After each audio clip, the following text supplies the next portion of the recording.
Okay, let's talk quickly about building a cob structure in a high moisture, high humidity climate.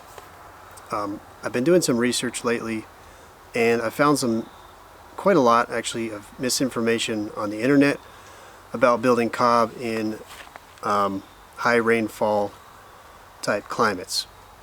So the misinformation is that either it's not a good idea or you can't build a cob house in a moist and humid climate. So that's the misinformation that I want to dispel here in this video. So all of my work with cob building has been done in the southeast United States, between Tennessee and Florida, two very humid and moist areas in the country. So from my perspective, cob actually does extremely well in these climates. So for someone to say that it doesn't do well or that you can't do it in these climates, that just doesn't make any sense to me, and I've pretty much proved that wrong. So cob is basically 99% soil. Soil has the ability to buffer moisture naturally. It's also vapor permeable.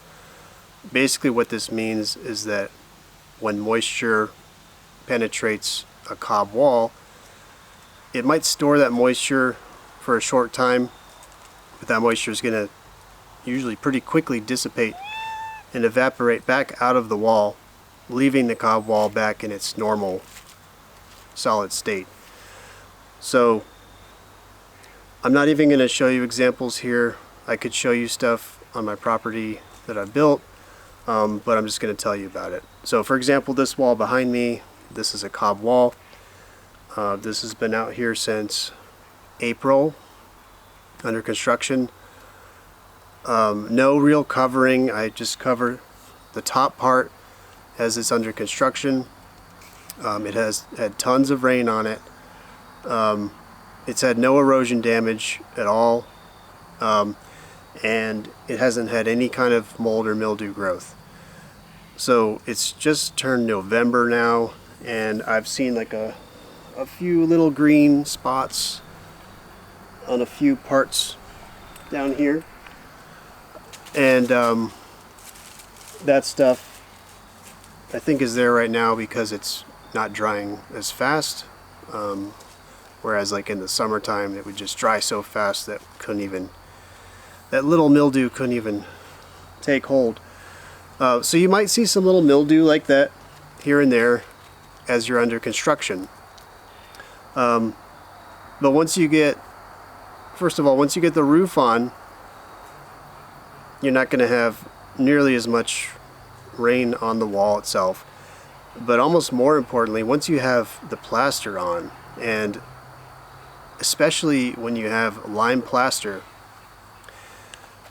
any kind of rain, driving rains that are hitting the cob wall, it's just basically just going to wick right off your wall. It's not even going to penetrate through the lime.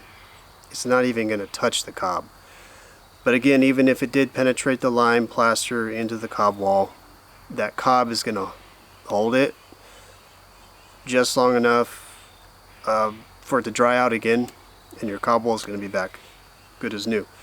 So there's just this misconception that cob does really badly in moist conditions, whereas this just really isn't true unless you had a flood.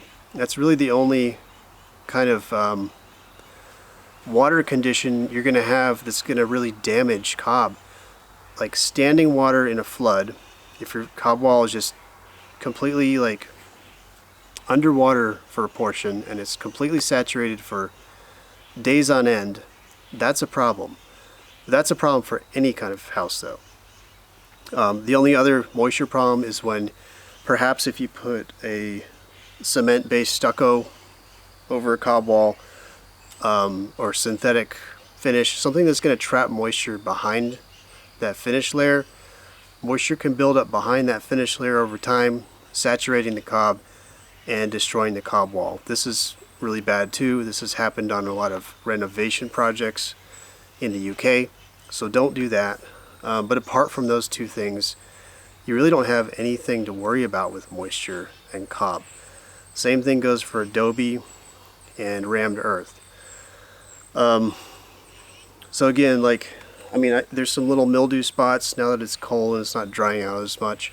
I see some little green mildew on my bricks, on my concrete. But you know what else you're going to see a lot of mildew and green stuff growing on is wood. So if you compare this cob wall to a stick frame wood wall that you just left outside for 6 months or more, I mean, this is 100 times more secure. So we just need to dispel the misconceptions that cob and moisture environments don't do well together. They actually do very well together. Again, the cob buffers the moisture, buffers the humidity inside your house naturally.